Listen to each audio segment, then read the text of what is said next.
Hello students, welcome to दक्षिणा ई classroom. तो बेटा, आज एक मज़ेदार सा एक नया चैप्टर, एक नई कहानी हम लोग शुरू करने वाले हैं। और एक कहानी में ना बेटा बहुत सारे कंसेप्ट्स बनेंगे। प्लस कमाल की बात ये है कि इस कहानी में ना बहुत सारे कन्फ्यूजन्स आते हैं। कन्फ्यूजन्स हैं क्या? देखो बेटा, ये जो पोर्शन आप एल्गी का या फिर एग्जैक्टली मुझे बोलना चाहिए प्लांट किंगडम का पढ़ने वाले हैं, तो इस प्लांट किंगडम में हमें क्या क्या देखना है, कौन कौन से एरियाज है जहाँ पे हमें कंफ्यूजन होती है, कौन कौन सी चीज़ें हैं जो हमें नहीं समझ आती, और क्यों कंसेप्ट यहाँ के बोरिंग लगते हैं, क्यों यहाँ पे समझना ज़रा हमारे लिए मुश्किल होता है। तो उन सब प्रॉब्लम्स को साइड करते हुए, दूर करते हुए, हम इस चैप्टर को आज शुरू करेंगे और बढ़िया से इंटरेस्टिंग तरीके से इस चैप्टर को डिटेल में पढ़ते जाएंगे। करते हैं बेटा स्टार्ट। तो जब स्टार्ट कर रहे हैं तो बेटा ये एक पैराग्राफ आपके सामने एनसीईआरटी आपको दिखाई दे रहा है, और ये चैप्टर कौन सा है? Biological classification. बट हम कौन सा चैप्टर पढ़ रहे हैं? Plant kingdom. बेटा हम प्लांट किंगडम पढ़ रहे हैं, लेकिन यहाँ पे मैं ना आपको कुछ पॉइंट समझाना और पहले ही बता देना चाहता हूँ, एक पैराग्राफ की रीडिंग कराना चाहता हूँ, ताकि जब आप अपनी प्लांट किंगडम को स्टडी करें तो जो वो पॉइंट है ना एनसीईआरटी के, कि एक तरफ सर एनसीईआरटी में कुछ लिखा है, एक तरफ कुछ और लिखा है, तो उस कंफ्यूजन को हमेशा हमेशा के लिए दूर कर देते हैं। तो आइए मेरे साथ करते हैं रीड। ये क्लास बेसिकली बेटा जनरल इंट्रोडक्शन के लिए ऑफ द कंप्लीट चैप्टर। तो इस चैप्टर के अंदर हम एनसीईआरटी की रीडिंग करेंगे स्टार्टिंग से लेकर कंप्लीटिंग द एल्गी। तो इस चैप्टर के अंदर आज की क्लास में आपको कुछ नहीं होगा, सिर्फ एनसीईआरटी की रीडिंग होगी। तो करें स्टार्ट। बायोलॉजिकल क्लासिफिकेशन में मुझे पता था कि 5 किंगडम क्लासिफिकेशन बना है, और यहाँ पे हमारे महारथी आर.एच. विट्टेकर ने 5 किंगडम क्लासिफिकेशन दिया, और इसको 5 kingdom monera, protista, fungi, plantae and animalia में बांट दिया। क्राइटेरिया आपसे पूछा जाए तो बेसिकली क्या था? Cell structure, body organisation, mode of nutrition, reproduction and phylogenetic relationships. ये इस तरीके से आपको याद आ रहा है। यहाँ पे बताओ CT-MRP अपने को ये पढ़ा था ना बेटा, ये सारे के सारे इसके पैटर्न्स हुए। नेक्स्ट, अब आगे बढ़ते हैं।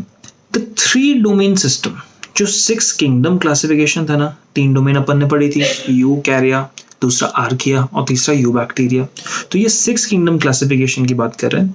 The 3 domain system has also been proposed that divides the kingdom Monera into 2 domains. ये अभी 5 किंगडम के बाद 6 किंगडम की बात कर रहे हैं, और उसने कहा कि 6 किंगडम के बारे में आप हायर क्लासेस में पढ़ेंगे। बात खत्म। यहाँ पे अब हमें किसको कंसिडर करना है? हमें 5 किंगडम को कंसिडर करना है। इनफैक्ट पूरी +1 +2 की बायोलॉजी है वो 5 किंगडम जो क्लासिफिकेशन है बेटा उसके आसपास घूम रही है। तो ये 5 किंगडम क्लासिफिकेशन अपने को क्या कहता है, क्या समझाना चाह रहा है? चलिए देखते हैं। Let us look at this 5 kingdom classification to understand the दिक्कत, issues and consideration that influence the classification system। इस classification system के अंदर कौन कौन सी दिक्कतें आई हम देखते हैं। पहले की क्लासिफिकेशन सिस्टम्स में उन्होंने बैक्टीरिया को, ब्लू ग्रीन एल्गे को, फंजाई को, मॉसेस को, फर्न्स को, जिम्नोस्पर्म्स को और एंजियोस्पर्म्स को प्लांट में डाल दिया था। यानी 5 किंगडम से पहले वाली जो 4, 3, 2 ऐसी किंगडम क्लासिफिकेशंस थी, इन सबको फंजाई, एल्गी, प्लांट, देखो bacteria, blue green algae, fungi, ये सारे के सारे हैं तो अब अकॉर्डिंग टू 5 किंगडम क्लासिफिकेशन अलग अलग एरियाज में, बट पहले इन सबको किसके अंदर डाला हुआ था? प्लांट्स के अंदर। अब इन सबको प्लांट्स में डालने का बेटा रीजन क्या था? The character that unified this whole kingdom was that all the organism, जिन ऑर्गेनिज्म की यहाँ बात करी गई है ना, उन सब ऑर्गेनिज्म के पास एक सेल वॉल थी। तो लोगों ने सोचा कि भैया सेल वॉल है तो इनके पास सेल वॉल है, उठा के प्लांट किंगडम में डाल दो। बट ऐसा जरूरी तो नहीं होता ना बेटा। इनफैक्ट आपने पढ़ा है सेल वॉल बोले तो बेटा प्लांट किंगडम के पास प्रेडोमिनेटली सेल्यूलोज की है, और अगर मैं फंगस की बात करूँ तो वहाँ पे सेल वॉल किसकी बनती है? काइटिन की। एक फंगस जल्दी से मुझे बताओ जहाँ पे सेल वॉल सेल्यूलोज की है, कौन सा था बेटा? वो ओमाइसिटीज। बाकी सब में कैसी है? काइटिन की। तो अब जस्ट सेल वॉल को देख के तो नहीं कह सकते हो, there are other features also. So this placed the character जिसकी वजह से इन सबको कहा था वो सेल वॉल थी, राइट? अब जब ऐसे किया गया था 5 किंगडम से पहले, जब सबको इकट्ठा कर दिया गया, तो this placed together groups which widely deferred in other characteristics. It brought together the prokaryotic bacteria and blue-green algae with other groups which are eukaryotic। क्या कहने का मतलब है? 5 किंगडम से पहले की दिक्कतें ये सब बता रहे हैं कि 5 किंगडम की पहली दिक्कतें इन सबको डाल दिया। और 5 किंगडम से पहले देखो ना, जब 3-4 किंगडम थे वहां पे आप बैक्टीरिया को और जिम्नोस्पर्म, और देखो बैक्टीरिया और ब्लू ग्रीन एल्गे, ये दोनों तो प्रोकैरियोट है, ये तो यूकैरियोट है, तो हम प्रोकैरियोट यूकैरियोट को भी साथ साथ रखते रहे। ये तो गलत हुआ ना। एग्जैक्टली यही बात यहाँ पे डिस्कस कर रहे हैं, right? It also grouped together the unicellular organism and the multicellular organism. For example, Chlamydomonas and Spirogyra were placed together under algae. Chlamydomonas unicellular, spirogyra multicellular, दोनों को एल्गी के अंडर रख दिया. ये कब हो रहा था? Before 5 kingdom classification. ध्यान से कौन सी बात हो रही है? Before 5 kingdom classification. The classification did not differentiate between heterotropic group fungi and autotropic group the green plants. ये भी क्लियर हो रहा है. तो ये बिफोर 5 किंगडम, मैं बार बार स्ट्रेस कर रहा हूं बेटा, ये सारी कहानी बिफोर 5 किंगडम की थी. तो अब इसके अंदर क्या गेम चलता जा रहा है? The classification system did not differentiate between heterotrophic group fungi and autotrophic green plants, though they also showed a characteristics difference in the cell wall composition. Fungus की सेल वॉल काइटिन की थी और green plants की cell wall cellulose की थी. कहते when such characteristics were considered, the fungi were placed in a separate kingdom, kingdom fungi. यानी जब 5 किंगडम को समझा गया, 5 किंगडम दिया गया, तो इन सब कैरेक्टर्स को समझा गया और अब 4 की जगह 5 किंगडम दिया तो इन सबको हमने अलग अलग किंगडम्स में डालना शुरू कर दिया. राइट. अब in 5 kingdom classification, all prokaryotic organisms were grouped together in kingdom Monera and unicellular eukaryotic organism. बेटा मैं यहाँ पे थोड़ा स्लो फॉर्म में आपको बोल रहा हूँ. जब इधर से क्या हो रहा है, इधर से 5 किंगडम की बात हो रहा है कि अब हमने 5 किंगडम में क्या किया. कहते हैं यहाँ से बात शुरू हो रही है. तो कहते हैं कि in all the 5 kingdom classification, all prokaryotic organisms were grouped together under kingdom Monera and unicellular eukaryotic organisms were placed under kingdom Protista. तो अगर आपसे कोई पूछे 5 किंगडम, कौन सा 5 किंगडम के अंदर, तो अगर कोई ऑर्गेनिज्म यूनिसेल्युलर होगा प्लस यूकैरियोटिक होगा तो उसको आपको कहाँ डालना है? प्रोटेस्टा. कहाँ पे डालना चाहिए? प्रोटेस्टा. इतनी बात क्लियर हो रही है? कोई डाउट तो नहीं? अब देखना, kingdom protista has brought together. अब क्योंकि 5 किंगडम क्लासिफिकेशन है तो अब आज जो किंगडम प्रोटेस्टा है उसमें कौन कौन आता है? कहते हैं kingdom protista has brought together chlamydomonas chlorella, जिनको पहले एल्गी के साथ रख दिया गया था, और दोनों के बाद जैसे देखो हम क्लैम्बाइडोमोनास क्लोरेला को देखते हैं, पहले की क्लासिफिकेशन में 5 से पहले की क्लासिफिकेशन में इनको रख दिया गया था एल्गी में, बट क्योंकि बेटा 5 आई है तो इनको अब हमें किस में रखना है? प्रोटेस्टा. क्यों? क्योंकि बेटा यूकैरियोटिक तो है प्लस ये यूनिसेल्युलर भी है. समझे? तो अब इसने कहा kingdom protista has brought together, kingdom Protista के अंदर आ गया क्लैम्बाइडोमोनास और क्लोरेला, और किंगडम प्रोटेस्टा के अंदर पैरामीशियम अमीबा भी है. राइट. क्योंकि ये दोनों तो आपके पास कैसे हो गए? फोटोसिंथेटिक, और ये दोनों कैसे हो गए? हेटेरोट्रोपिक. समझे? तो ये 5 किंगडम क्लासिफिकेशन आने के बाद हुआ बेटा. राइट. तो अगर इस आगे इसमें और कुछ नहीं है इंपॉर्टेंट. अगर मैंने ये पैराग्राफ आपको पढ़ के सुनाया तो मैं एक बात बताना चाहता हूं आपको अच्छे से. यहां पर जो ये 5 किंगडम क्लासिफिकेशन है उसके अकॉर्डिंग आपके पास ये जो दोनों ऑर्गेनिज्म है ये किस में डालने चाहिए बेटा? प्रोटिस्टा में डालने चाहिए. राइट. किस में डालने चाहिए? प्रोटिस्टा में. लेकिन यहां पे इस बुक में ना एक गलती हुई है. अब वो गलती है या फिर जानबूझ के डाले, इसके बारे में कमेंट तो करना ठीक नहीं रहेगा, लेकिन मैं आपसे अभी एक क्वेश्चन पूछता हूं कि according to 5 kingdom classification, chlorella and chlamydomonas, बताओ कौन से किंगडम में आएगा? तो आंसर क्या बोलोगे बेटा? प्रोटिस्टा. क्या बोलोगे? प्रोटिस्टा. समझे मेरी बात? तो अब यहाँ पे कुछ लोग मेरे से क्या बोलेंगे कि सर ये प्रोटिस्टा में तो आप कह रहे हो है, लेकिन ना प्लांट किंगडम में ना ये ना ग्रीन एल्गी में भी दिखा रखा है. कैसे? नाम देखो बेटा जरा, यहाँ पे गौर करो, मैं किसका नाम ले रहा हूँ यहाँ पे? क्लैम्बाइडोमोनास. तो आपको एक चीज दिखाता हूँ.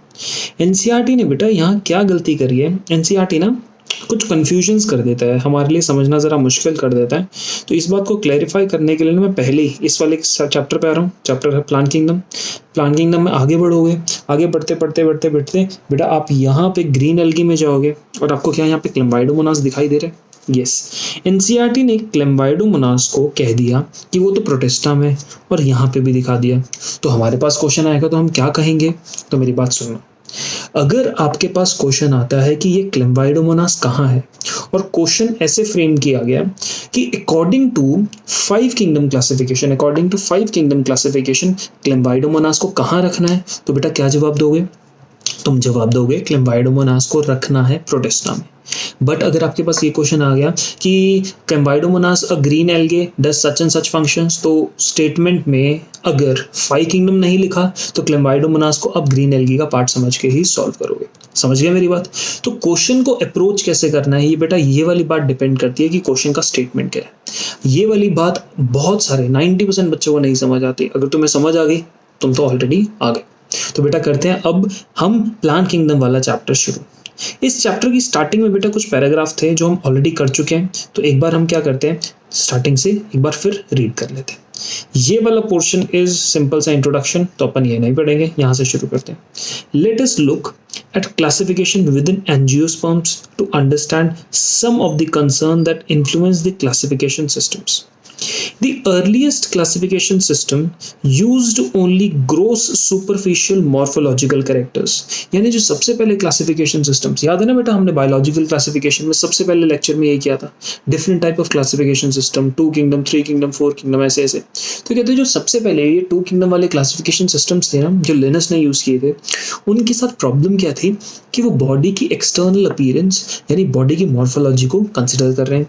ये कहते हैं दैट ये कहा कि the earliest system of classification used only gross superficial morphological characters. कैसे वो कैसे रह रहा है, वो उसकी बॉडी का कलर कैसा है, उसके नंबर कितने हैं, शेप ऑफ लीव्स वगैरह, ये सब चीजें, right. They were mainly based on vegetative character और on the androecium structure. Structure जो androecium का, androecium जो मेल वाला पार्ट होता है ना बेटा, इसका स्ट्रक्चर देखने में कैसा है, पहली बात देखने में कैसा है, और प्लांट की किस तरीके से शेप, साइज, लीफ वगैरह ये तरीके से। यानी आप प्लांट को यहाँ पे जब एंजियोस्पर्म्स की क्लासिफिकेशन करने की कोशिश करी तो आपने नहीं मतलब लिनस ने क्या किया, सिर्फ एक मॉर्फोलॉजिकल कैरेक्टर्स को समझना शुरू किया, देखना शुरू किया, कंसिडर करना शुरू किया। ये वाली बात आप समझ पा रहे हो? तो मॉर्फोलॉजिकल कैरेक्टर्स के साथ इस तरीके से किया। They were mainly based on vegetative characters or on the androecium। बात क्लियर हुई? Such systems were artificial। कहानी क्लियर हुई? तो लिनस ने कौन सा वाला सिस्टम स्टार्ट किया? आर्टिफिशियल। 3 देखे ना बेटा आपने, आर्टिफिशियल, नेचुरल और तीसरा फाइलोजेनेटिक। तो लिनस ने आर्टिफिशियल सिस्टम क्लासिफाई नहीं, आर्टिफिशियल सिस्टम को इस्तेमाल किया। Such systems were artificial। They separated closely related species since they were based on very few characteristics। इस सिस्टम की प्रॉब्लम क्या थी कि कुछ अगर बहुत क्लोजली प्लेस्ड हैं ये इस सिस्टम की वजह से अलग अलग हो गए, और कुछ बहुत ही दूर दूर प्लेस्ड हैं ये सिस्टम की वजह से एक ही किंगडम के अंदर आ गए। समझे? ऑल्सो आर्टिफिशियल सिस्टम की एक और कमी, also artificial system gave equal weightage to vegetative and sexual characters. और ये तो बेटा ये गलती कभी नहीं करते। वेजिटेटिव कैरेक्टर्स और सेक्सुअल कैरेक्टर्स में जो ज़्यादा इंपॉर्टेंट हमेशा होते हैं ना, जो ज़्यादा इंपॉर्टेंट वेजिटेटिव और सेक्सुअल कैरेक्टर्स में होते हैं वो कौन से वाले कैरेक्टर्स होते हैं बेटा? वो सेक्सुअल कैरेक्टर्स होते हैं। समझो कि वेजिटेटिव कैरेक्टर और सेक्सुअल कैरेक्टर को देखो तो वेजिटेटिव कैरेक्टर की फ्रेगमेंटेशन होगी या वेजिटेटिव दूसरे प्रोसेसेस होंगे, रिप्रोडक्शन होंगी बेटा, वो रिप्रोडक्शन एनवायरनमेंट से बहुत ज़्यादा इफेक्ट होती है। कि अगर प्लांट कोई वेजिटेटिव रिप्रोडक्शन कर रहा है ना तो वो प्लांट वेजिटेटिव रिप्रोडक्शन कर पाएगा या नहीं कर पाएगा ये एनवायरनमेंट पे डिपेंडेंट होता है। एनवायरनमेंट उसको इन्फ्लुएंस कर सकता है, रिप्रोडक्शन का रेट बढ़ा सकता है या कम कर सकता है। बट जो सेक्सुअल रिप्रोडक्शन होती है वो एग्जैक्टली ऐसे ही नहीं कि जैसे एनवायरनमेंट हल्का सा फ्लक्चुएट हुआ और सेक्सुअल रिप्रोडक्शन का टाइप बदल गया, ऐसा कभी नहीं होता। Sexual reproduction is the core basic of any organism. समझे मेरी बात? किसी भी ऑर्गेनिज्म का जो कोर बेसिक है वो कौन बनाता है? Sexual reproduction. सेक्सुअल रिप्रोडक्शन ज़्यादा स्टेबल होती है, ज़्यादा इंपॉर्टेंट होती है। क्यों? क्योंकि यही रिप्रोडक्शन क्या लेके आ रही है बेटा? वेरिएशन ला रही है। तो ये कहते हैं कि also the artificial system placed gave equal weightage to vegetative and sexual characteristics। ये तो पाप कभी नहीं करते, because this is not acceptable since we know that अक्सर vegetative characters are more easily affected by the environment। इसलिए जो चीज़ stable ही नहीं है, जो चीज़ एनवायरनमेंट से जल्दी से इफेक्ट हो जाएगी, आप क्यों उसको कंसिडर करोगे? किसी मौसम के अंदर एक प्लांट अगर मौसम ठंडा हो तो कोई कैरेक्टरिस्टिक दिखाएगा, अगर गर्म हो तो कोई कैरेक्टरिस्टिक दिखाएगा। तो हम ऐसे थोड़ी मान लेंगे कि यार ये प्लांट की ये कैरेक्टरिस्टिक है। समझ पाए? तो प्लांट की कैरेक्टरिस्टिक चेंज होती रहेगी अकॉर्डिंग टू मौसम। तो ये तो गंदी बात हुई ना बेटा, इसलिए आर्टिफिशियल को यूज आप नहीं करना चाहते। Against this natural system developed which were based on natural affinity among the organism. Natural affinity among the organism यानी organism के बीच में आपस में natural closeness relationship कैसी है कि वो एक दूसरे से कितने ज़्यादा मिलते हैं. Natural affinities among organism and consider not only just external features but also internal features.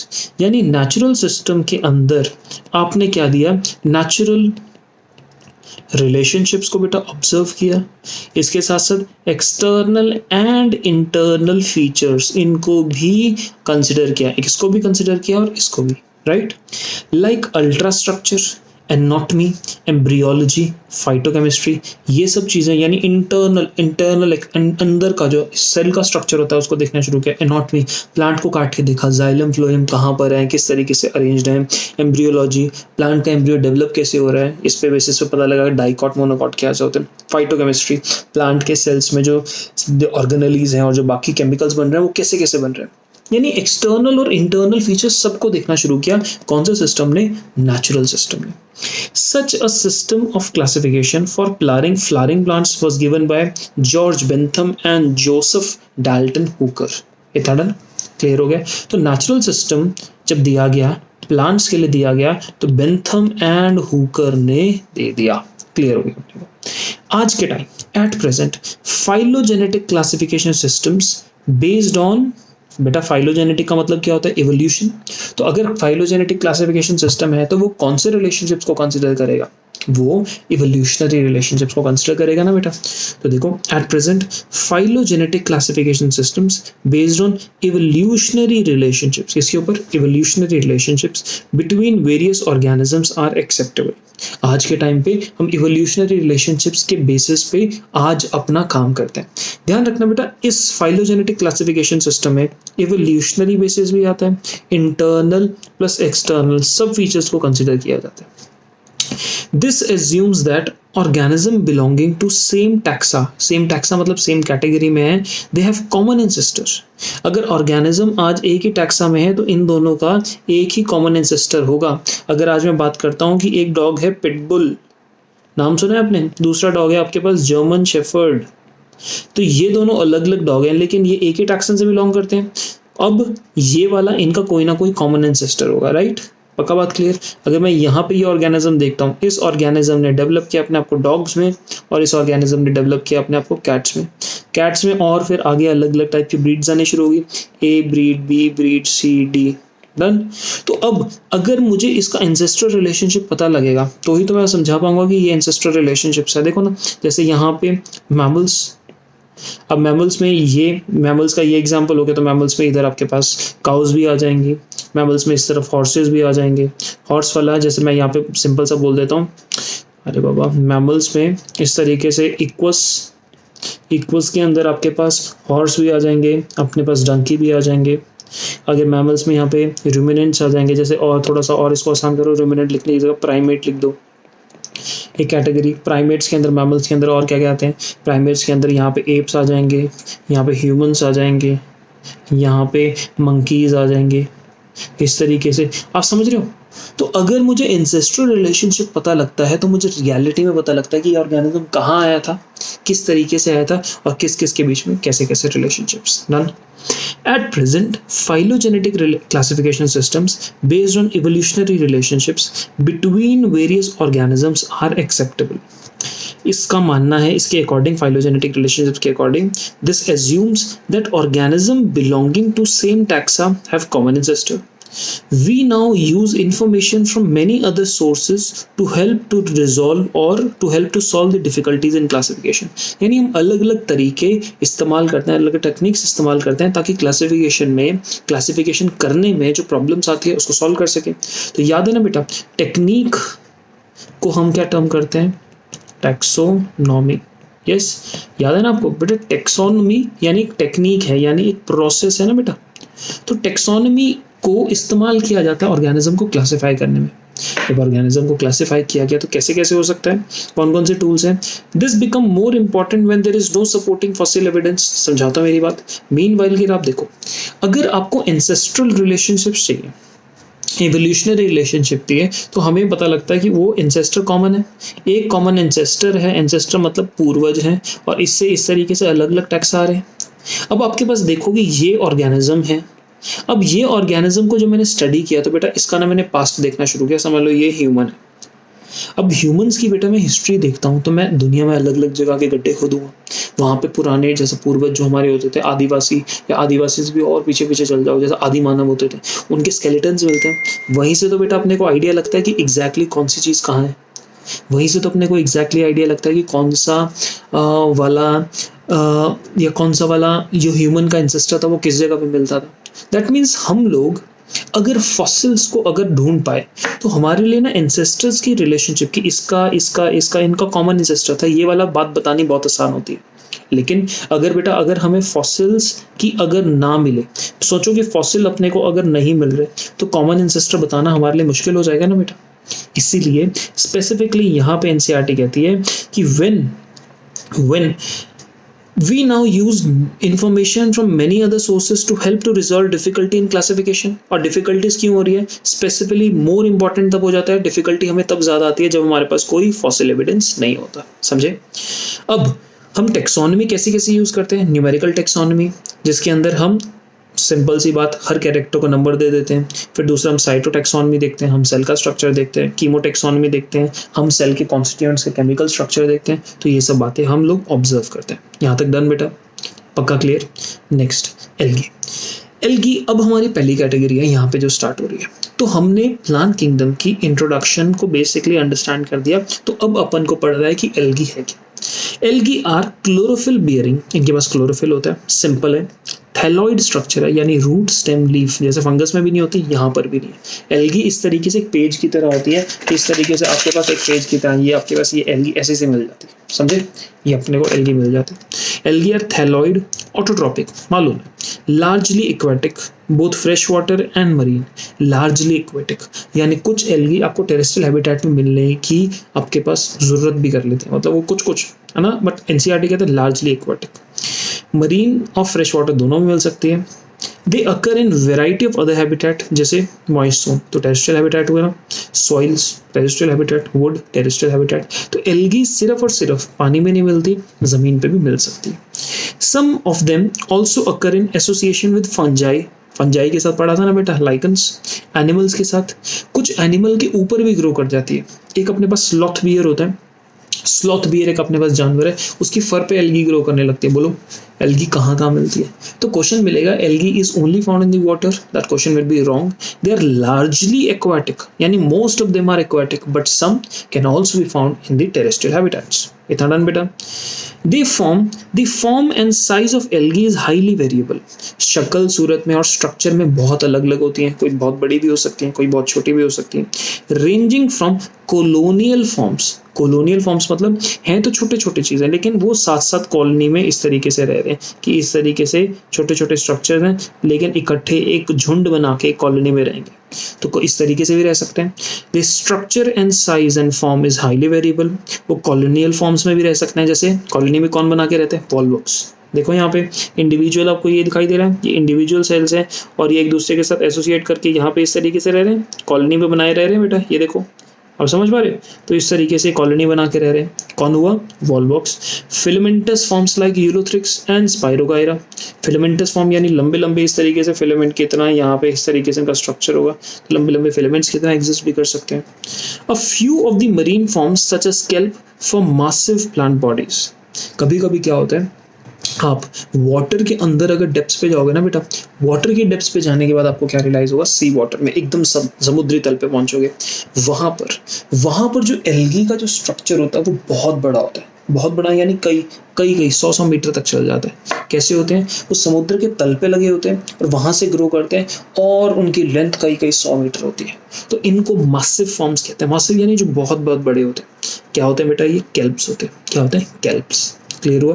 तो यहाँ तक हमने पढ़ा थैलॉइड स्ट्रक्चर जो पढ़ना जरूरी था, लार्जली एक्वेटिक यानी कुछ आपको टेरेस्ट्रियल हैबिटेट के अंदर भी मिलते हैं, एसोसिएशन के नाम पे भी तो बेटा ये अपने को मिलते हैं। फिर इनका साइज बहुत ज़्यादा वेरिएबल है, फॉर्म बहुत ज़्यादा वेरिएबल है, कुछ अपने को इस तरीके से colonial forms, filamentous forms, right, और मासिव प्लांट बॉडीज जैसे कैल्प्स।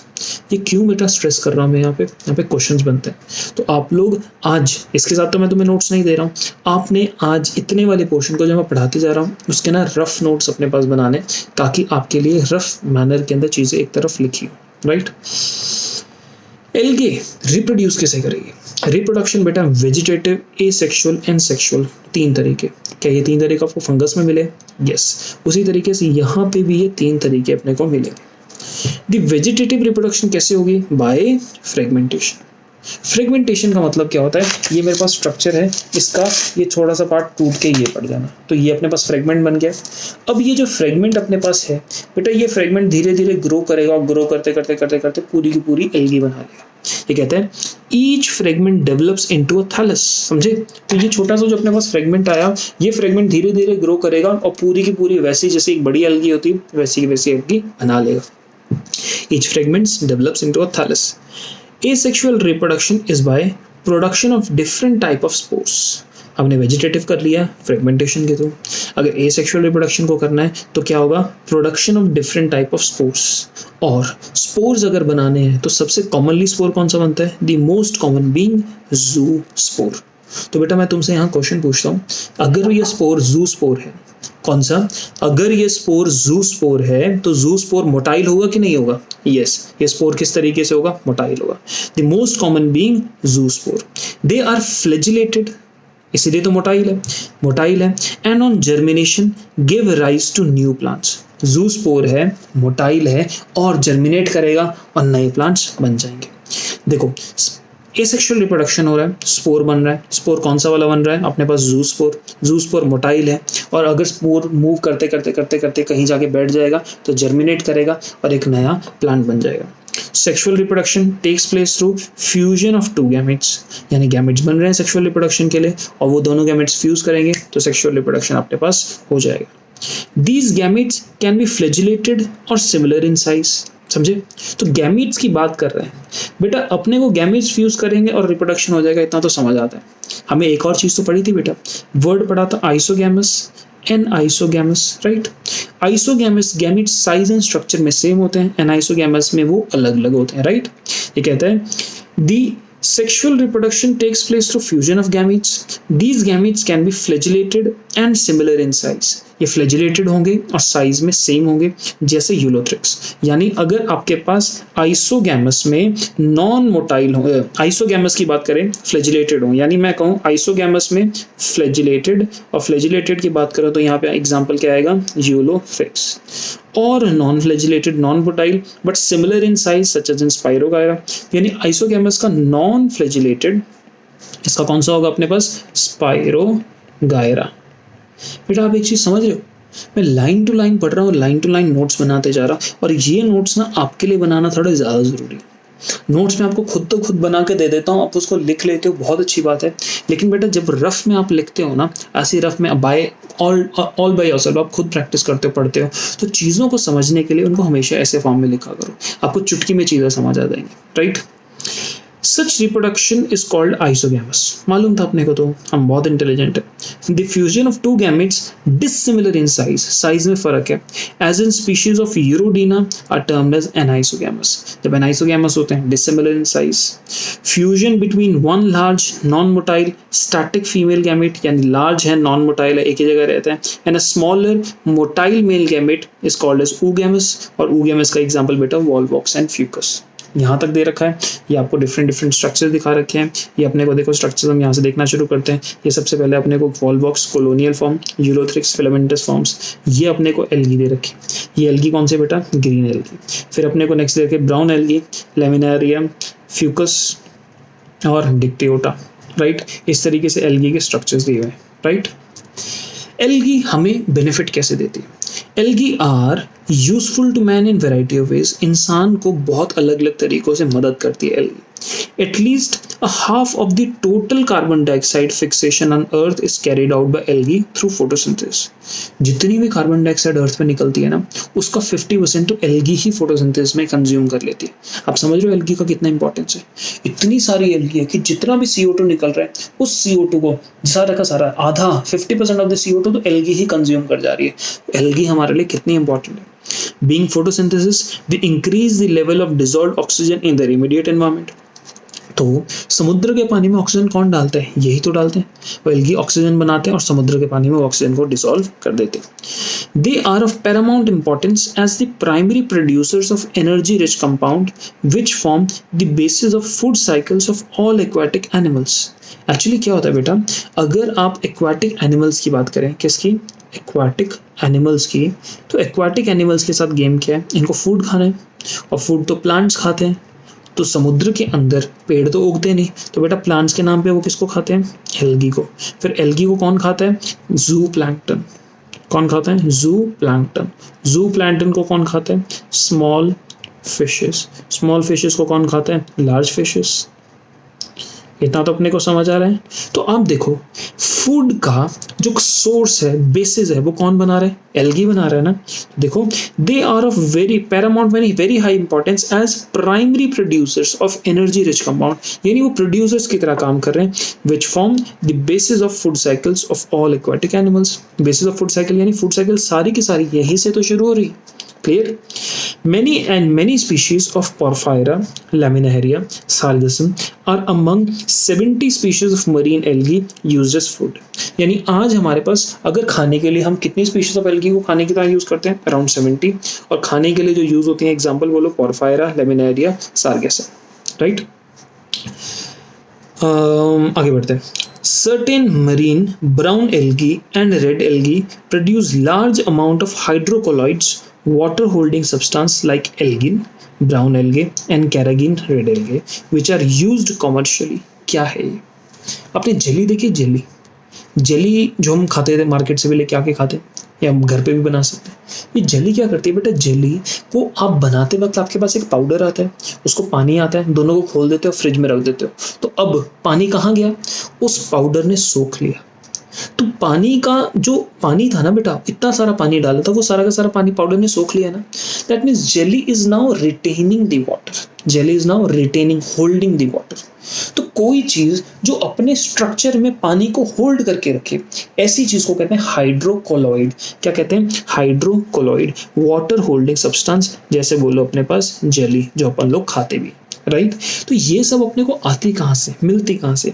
ये कहता है कुछ ब्राउन एल्गी और कुछ रेड एल्गी, इन दोनों से हम ऐसे हाइड्रोकोलॉइड्स को पा सकते हैं। कैसे?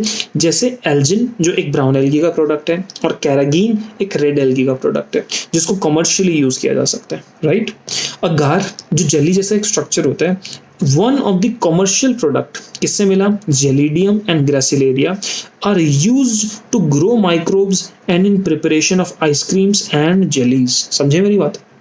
यानी जेली जो हम खाते हैं वो स्ट्रक्चर में एग्जैक्टली क्या है? अपने पास अगार है। अगार अपने को कहाँ से मिला? Gelidium and gracilaria. तो अपन हमारे खाने के लिए, आइसक्रीम्स भी हमारे खाने के लिए, और माइक्रोब्स को, बैक्टीरिया वगैरह को अगर आपको कहीं ग्रो करवाना है तो आप अगार की मदद लेते हो। Right, chlorella is a unicellular algae. बेटा होना तो प्रोटिस्टा में चाहिए था, लेकिन फिर इसको हम एल्गी में ही पढ़ रहे हैं। कहानी समझे? तो 5 किंगडम के हिसाब से क्लैम्बाइडोमोनास एंड क्लोरेला दोनों को कहाँ डाल देना चाहिए था? अपने को डाल देना उनको चाहिए इन दी प्रोटिस्टा। बट यहाँ पे हम अलग से पढ़ रहे हैं क्योंकि एल्गी का पार्ट भी है, ये एल्गी के अंदर भी इनको पढ़ा जाता है। Chlorella a unicellular alga, alga मतलब algae, rich in proteins, is used as a food supplement even by space travellers. यानी जो स्पेस में लोग जाते हैं वो प्रोटीन के लिए क्या खाएंगे? तो उनको प्रोटीन, जो ये क्लोरेला होता है ना, इसकी बॉडी में बहुत ज़्यादा प्रोटीन होते हैं, तो इस क्लोरेला को यूज़ किया जाता है। The algae is divided into 3 main classes, Chlorophyceae, Phaeophyceae, Rhodophyceae. अब ये जो एल्गी है इनको हमने आगे अलग अलग क्लासेस में बांट दिया है, ये क्लोरोफाइसी, फियोफाइसी एंड रोडोफाइसी। तो बेटा यहाँ तक आज का लेक्चर है। आज के लेक्चर में हमने फिनिश किया अंडरस्टैंडिंग, अपने बायोलॉजिकल क्लासिफिकेशन में आने वाली डाउट्स को कंप्लीट किया। हमने इस चैप्टर के इंट्रोडक्शन को समझा और देखा कि एल्गी हमें कैसे कैसे मदद कर सकती है, किस तरीके से क्लासिफिकेशन सिस्टम्स है, ये सारी की सारी बेटा ये चीज़ें यहाँ पे कंप्लीट हुई। तो अब आपका होमवर्क क्या है? कल की नेक्स्ट वीक की क्लास शुरू होने से पहले बेटा आप ये वाला क्लोरोफाइसी, फियोफाइसी और तीसरा आपके पास ये रोडोफाइसी, ये पूरा का पूरा पढ़ के आएंगे और ये चार्ट बेटा याद करेंगे, रट लोगे। ये चार्ट आपके लिए मतलब बहुत ही ज़्यादा ज़रूरी है। ये चार्ट अपने को रट जाना चाहिए। जब मैं नेक्स्ट क्लास को पढ़ाऊँगा, उस क्लास को पढ़ाने से पहले आपका ये वाली बात कंप्लीट होनी चाहिए। तो इसके साथ-साथ बेटा आज हम अपनी क्लास ख़त्म करते हैं। तो मिलेंगे नेक्स्ट वीक। तो अब के लिए टाटा, बाय-बाय।